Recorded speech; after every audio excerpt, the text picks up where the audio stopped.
Break के बाद एक बार फिर से स्वागत है आपका। खबरों का सिलसिला शुरू करेंगे और इस वक्त की बड़ी खबर पुणे से है। पुणे में एक महिला पत्रकार पर जानलेवा हमला हुआ है। अवैध निर्माण की रिपोर्टिंग के दौरान ये अटैक किया गया है। महिला पत्रकार पर निकोट वाड़ी गांव में डंडे से लड़की की पिटाई की गई। नदी किनारे यहां पर अवैध निर्माण हो रहा था, जिसकी रिपोर्टिंग करने के लिए ये महिला पत्रकार वहां पहुंची थी। वारदात के 10 दिन बाद में मुख्य आरोपी अभी तक फरार है, जिस पर कोई कार्रवाई नहीं हुई है।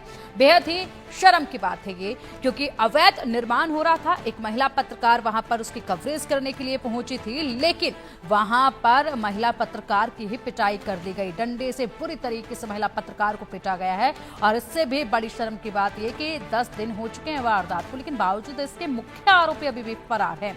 महिला पत्रकार पर यह जानलेवा हमला किया गया। ये मामला इस वक्त सुर्खियों में है। पुणे स्नेहा बर्वे के समर्थन में पत्रकारों ने प्रदर्शन किया है। स्नेहा के लिए इंसाफ की मांग की जा रही है, क्योंकि यहाँ पर अगर इस तरीके से पत्रकार पर अटैक किया जाएगा काम करते वक्त, रिपोर्टिंग के दौरान, तो वाकई में सवाल खड़े होते हैं प्रशासन पर, सवाल खड़े होते हैं कानून पर। और इसी के साथ ये देखिए, ये तस्वीरें और ये वीडियो देखिए, सबूत यहां पर मिले हुए हैं पुख्ता, लेकिन बावजूद इसके मुख्य आरोपी फरार है। ये महिला पत्रकार अपना काम करने के लिए यहां पहुंची थी और इसी के साथ यहां पर ये देखिए कितने लोग मिलकर पिटाई कर रहे हैं। और अब चलिए, पीड़ित पत्रकार हमारे साथ इस वक्त मौजूद हैं, उनका रुख करेंगे और उन्हीं की जुबानी सुनेंगे कि क्या कुछ वहां पर हुआ था। स्नेहा बर्वे इस वक्त हमारे साथ है। स्नेहा, बहुत स्वागत है आपका इंडिया न्यूज पर। और वाकई में बेहद दुखद है, ये बेहद अफसोस है जो आपके साथ हुआ। सबसे पहले बताइए, इस वक्त आप कैसा महसूस कर रहे हैं, कैसे आपकी तबीयत है? अभी ठीक है, थोड़ा थोड़ा। स्नेहा, क्या कुछ हुआ था वहां पर जब आप रिपोर्टिंग करने के लिए गए थे? कैसे इसकी शुरुआत हुई?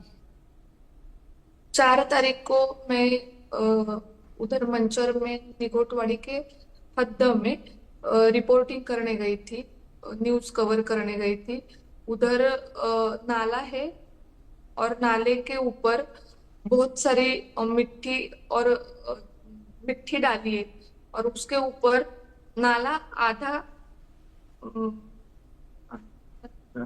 आधा गाड़ के उसके ऊपर उन्होंने पतरा शेड का काम चालू किया था।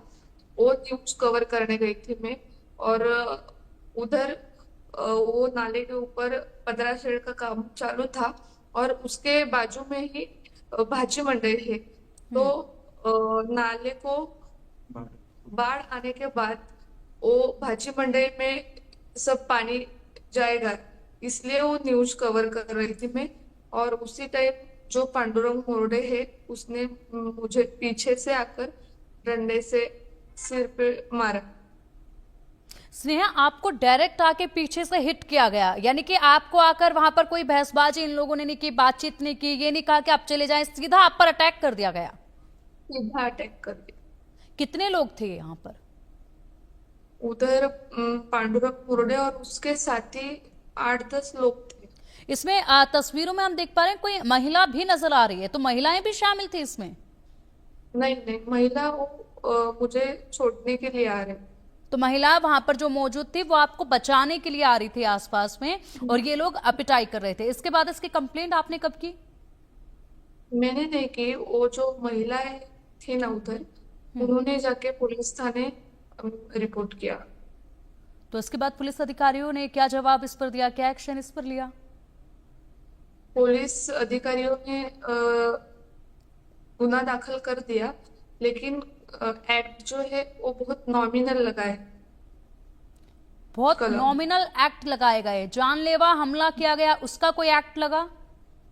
नहीं नहीं, उसका कोई ये बड़ी लापरवाही है। जानलेवा हमला किया गया, इसका एक्ट नहीं लगा है। महिला पर किस तरीके से अत्याचार किया गया, इसको लेकर कोई धाराएं नहीं लगाई गई। अवैध निर्माण ये लोग कर रहे थे, उस पर भी कोई कार्रवाई नहीं हुई।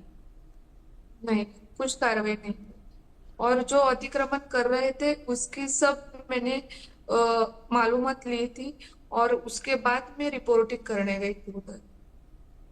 यानी कि आपके पास पूरी इंफॉर्मेशन थी कि यहाँ पर गलत काम हो रहा है, अतिक्रमण हो हाँ। रहा है, उसकी आप रिपोर्टिंग करने गए। अचानक अटैक हुआ, लेकिन बावजूद इसकी कार्रवाई अभी तक कोई नहीं हुई है।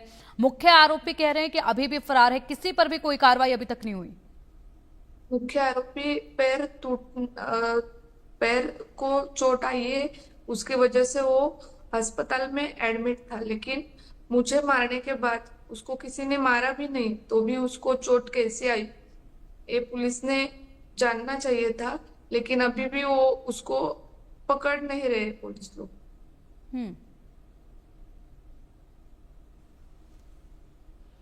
ठीक है। स्नेहा, फिलहाल हमारे सहयोगी हैं शाहिद अंसारी, जो कि लगातार आपके इस मामले पर नजर रखे हुए हैं, लगातार हकीकत जो है इस मामले की बयान वो कर रहे हैं। ऐसे में वो इस वक्त जुड़ गए हैं हमारे साथ, वो भी आपसे कुछ सवाल करना चाहेंगे। Shahid, over to you.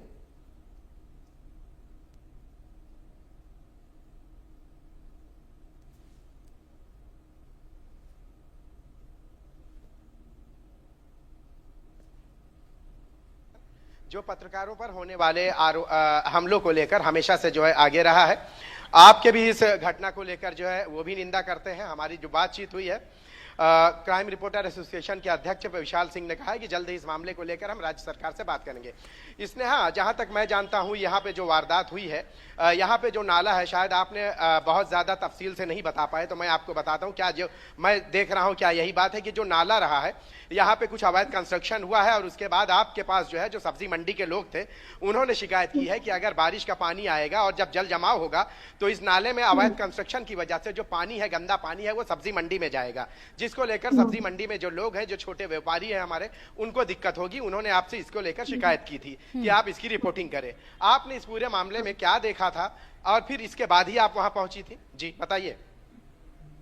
हाँ, मैं उधर गई थी, तो उधर आधा आधा नाला जो मिट्टी से पूरा ऊपर तक नाले का भरा आधा था। हिस्सा। जी हाँ, आधा हिस्सा, उसके ऊपर जी। जी पतरा शेड का काम चालू था। जी। हम्म। आपने जब वहां पहुंची थी उस दौरान जो है, क्या आपको ये पता नहीं था कि ये जो हिस्ट्री शीटर है पांडुरंग मोर्दे या इसके गैंग के लोग वहां मौजूद हैं? आप क्या पहचानती थी इसे? आपको पता नहीं था ये वहां मौजूद है? नहीं नहीं, मुझे पता नहीं था, मुझे तो मालूम भी नहीं था उन्होंने अतिक्रमण किया है उधर। मैं उधर गई तब उन लोगों का काम चालू था, तो मैंने उधर जाके पूछा भी पहले, तो मुझे बोले थे पहले ही हाँ कि हाँ मैं जब फोटो निकाल रही थी तब वो मुझे बोल रहे थे। मैं उधर जाके खड़ा रह गया, हाँ हाँ। तभी मुझे पता चला था कि ये थोड़ा टेढ़ा बोल रहा है, लेकिन मैंने उसको ज्यादा सीरियसली इग्नोर नहीं किया। लिया। नजरअंदाज किया आपने। हम्म। हाँ। स्नेहा, एक और अहम सवाल यह है कि आप पे जब अटैक हुआ, जो वीडियो वायरल हुई है, इसके बाद आप बेहोश हो गई। 2 दिनों तक आप जो है बेहोशी की हालत में हॉस्पिटल में एडमिट रही। आपने बताया कि शिकायत जो वहां पे महिलाएं आपको बचाने की कोशिश की उन्होंने किया है।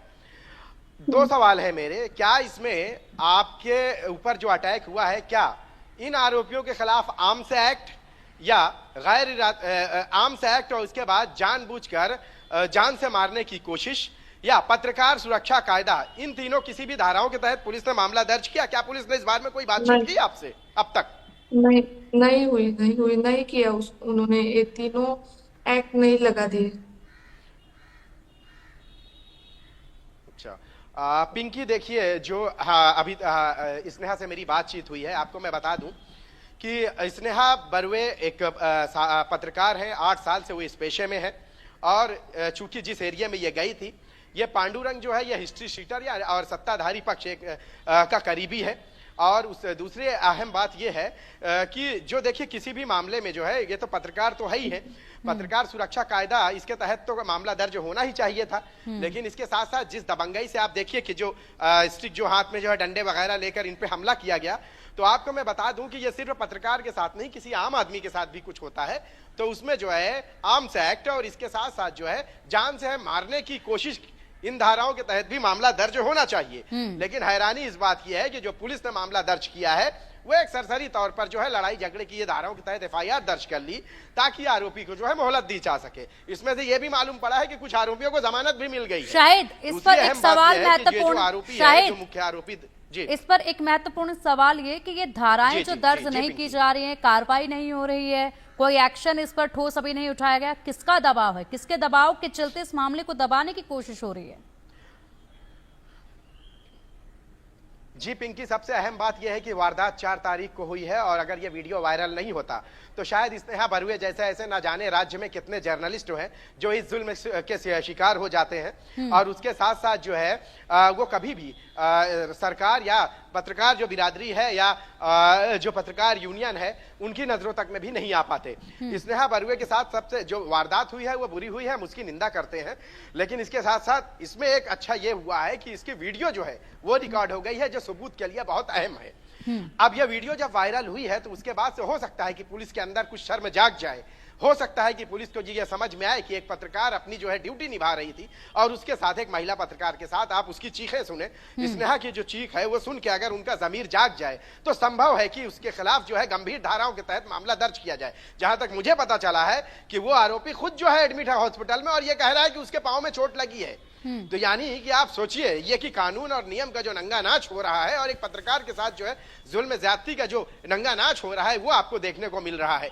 उसके साथ साथ आरोपी गिरफ्तारी तो छोड़िए, जो मुख्य आरोपी है वो अभी भी हॉस्पिटल में एडमिट है, ये कहकर के उसके पांव में चोट लगी है। वीडियो में आप देखिए कि कहां उसे कौन मारा और वो मारेगी जो पत्रकार, जो महिला पत्रकार है उसको मारने के बाद वो खुद 2 दिन तक बेहोश रही है, जो इस हालत में रही हो। उसके बाद जो है इस मौके का जो है पुलिस ने जो है एक तरह से ये कहेंगे कि कहीं ना कहीं जो है एक दबाव, एक जो कहा जा रहा है ना कि सत्ताधारी पक्ष का जो है ये पांडुरंग जो शहर प्रमुख है उसको जो है एक शह मिल रही है। इस वजह से जो है पुलिस ने जो है इस पूरे मामले में एक खाना पूरी की है कि एफआईआर तो की है, कल के सवाल तो उठने लाजमी है। वीडियो वायरल होगा तो सवाल तो पुलिस से होगा, पुलिस प्रशासन से होगा, सरकार से होगा। पत्रकार जो यूनियन है वो जल्द ही इस बारे में राज्य सरकार से मिलकर स्नेहा बरुए के लिए जो है सवालात तो करेंगी। तो जाहिर सी बात है कि पुलिस सरकार को यह जवाब दे कि हमने मामला दर्ज किया है, किन धाराओं के तहत मामला दर्ज किया है, सवाल ये है। और हो सकता है कि अब ये सारी चीजें बाहर आई है तो संभव है कि पुलिस का जमीर जाग जाए और इस पूरे मामले में जो है गंभीर धाराओं के तहत मामला दर्ज या ऑफेंस जो है रजिस्टर जो हुआ है उसमें ये धाराएं जोड़ी जाएं। जी बिल्कुल। और इसी के साथ शायद यहाँ पर सवाल कई उठ रहे हैं इस वक्त। अगर एक पत्रकार की आवाज को दबाया जा रहा है, एक पत्रकार की आवाज को दबाने के साथ उसकी सुनवाई नहीं हो रही है, उसके खिलाफ जिस तरीके से अत्याचार हुआ है उस पर कोई एक्शन नहीं हो रहा है, गुंडागर्दी अब पत्रकारों के साथ होने लगी है, तो फिर क्या कुछ बचेगा इस देश में? यहाँ पर कड़ा एक्शन होना चाहिए। सवाल उठते हैं, इस मुद्दे को मजबूती के साथ उठाना चाहिए और इसी के साथ यहाँ पर कहीं से भी अगर प्रेशर आ रहा है किसी भी तरीके से आरोपियों को बचाने का, तो वहां तक भी एक गूंज जो है वो सुनाई देनी चाहिए। और बड़ा सवाल आप कह रहे हैं कि यहाँ पर जो आरोपी था उस आरोपी को कोई चोट नहीं आई है, उस आरोपी के पैर पर कोई चोट नहीं लगी है, लेकिन बावजूद वो उसके अस्पताल में एडमिट है। तो ऐसे में तो अस्पताल अगर फेक फर्जी डॉक्यूमेंट बनाता है तो उस पर भी कार्रवाई होनी चाहिए। जी बिल्कुल। वैसे भी पुणे जो है, पुणे के जो कुछ हॉस्पिटल्स हैं वो इसके लिए जो है मशहूर है। आपको याद होगा पोर्शे जो एक्सीडेंट 2024 का केस था उसमें मुख्य आरोपी के जो है ब्लड जो है सैंपल बदले गए थे। अब यहाँ पे देखिए ये जो मुख्य आरोपी है, जाहिर सी बात है कि अब उसे पता है कि कहीं मुझे गिरफ्तार ना कर लिया जाए। अब गिरफ्तार कर लिया जाएगा तो उस शहर में जहां पे इसकी दबंगई है, पांडुरंग जो मोर्दे है इसकी दबंगई है, इसकी थूथू होने वाली है, तो इसलिए वो जो है उसने हॉस्पिटल में एडमिट हो गया और ये कह करके उसके पांव में जो है मार लगी है। और संभव है कि पुलिस इसको जो है पूरी कहानी जो है मनगढ़ंत कहानी गढ़ के ये भी कह सकती है कि ये आरोपी जो है ये खुद मार खाया है, इसके पांव में चोट आ गई है, ये भी हो सकता है। क्योंकि अब तक जो हुआ है या जो आज 4 तारीख की वारदात के बाद आज की तारीख आप देख लीजिए कितने दिन हो गए, 10-12 दिन के बाद अगर ये बातें अभी भी जो है वो फरार है, वो भी पुलिस के पहुंच से बाहर है, तो हम यही कह सकते हैं कि महाराष्ट्र में जो है दबंग लोग जो है वो पुलिस के ऊपर है और आज भी दबंगों का सिक्का चलता है।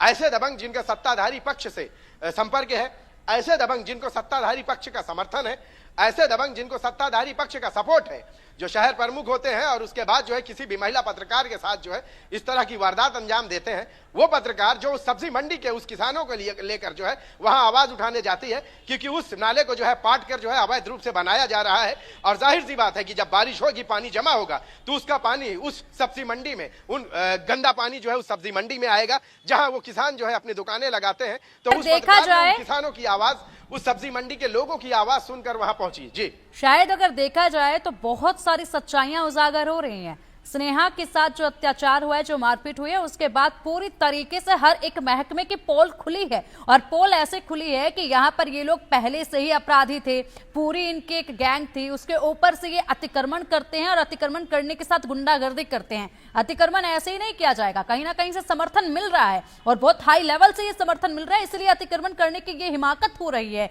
इसलिए धड़ेले से इतने लोगों की आवाज को दबाते हुए भी अतिक्रमण हो रहा था। जब उसकी कवरेज हो रही है तो यहाँ पर पत्रकारों पर भी वही अत्याचार किया गया जो वहां के आमजन पर किया जा रहा था। हर एक महकमे की परतें खुल रही हैं यहां पर। शाहिद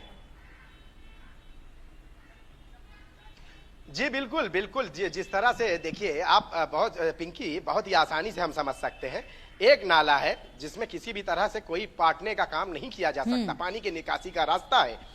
अब अगर वहां पे इस तरह की जा रही है तो एक पत्रकार अगर इसकी आवाज उठा रहा है तो इसका मतलब है कि अगर उस नाले को पाट के अवैध कंस्ट्रक्शन किया जा रहा है तो इसका मतलब है कि वो सारे महकमे इसमें पूरी तरह से मिले हुए हैं। यही वजह है कि दबंगों की दबंगाई अपनी चरम सीमा पर है। अब अगर वो दबंगाई अपनी चरम सीमा पर है तो एक महिला पत्रकार अगर उस आवाज को बुलंद करती है तो उसका गला घोटने की, उसे जान से मारने की, उसकी आवाज दबाने का हर संभव प्रयास वहां किया गया। हालांकि स्नेहा के साथ पुणे ही नहीं बल्कि पूरे महाराष्ट्र के पत्रकार स्नेहा की इस लड़ाई में स्नेहा के साथ शामिल है। पुणे में सभी पत्रकार यूनियन ने इसको लेकर एकजुट होकर आवाज उठाई है। सिर्फ उस आरोपी के लिए नहीं, उस आरोपी के खिलाफ ही नहीं बल्कि उस प्रशासन के खिलाफ भी आवाज उठाई है जिसने इस तरह के जो है अवैध निर्माण की इजाजत, अवैध निर्माण के दौरान अपनी आंखें बंद किए बैठा है। जी बिल्कुल, और यहाँ पर स्नेहा ने वाकई में बेहद बहादुरी का काम किया है। यहाँ पर आमजन की समस्याओं को सुना, उसके बाद वो पहुंची यहाँ पर धरातल कर जो जिस तरीके से यहाँ पर ये काम किया जा रहा था उसकी सच्चाई सामने रखी, अपनी जान को भी जोखिम में डाला। वाकई में स्नेहा आपने काबिले तारीफ ये काम किया है। उम्मीद करते हैं बेहद जल्द आपको इंसाफ मिलेगा, इंसाफ मिलकर ही रहेगा और आवाज यहाँ पर ये बुलंद होकर रहेगी। शायद पूरे मामले पर आप नजर बनाए रखिएगा, अपडेट आपसे हम लेते रहेंगे और कामना है स्नेहा कि आप बहुत जल्द स्वस्थ हो जाएं। बहुत बहुत शुक्रिया आपका इंडिया न्यूज के साथ जुड़ने के लिए। बढ़ेंगे आगे। महाराष्ट्र में जारी हिंदी भाषा विवाद लगातार अब बढ़ता जा रहा है। मुंबई के पायथुनी इलाके में हमने लोगों से भाषा की लड़ाई को लेकर मुस्लिम महिलाओं ने फराटेदार मराठी बोलकर नीतीश राणे के दावे को झूठा साबित कर दिया है। हमारे सहयोगी शाहिद अंसारी ने स्थानीय लोगों से बातचीत की है, इस रिपोर्ट में देखिए। भाषा नदी की तरह होती है जिसमें साहित्य, संस्कृति और समाज का मिलन होता है, लेकिन आजकल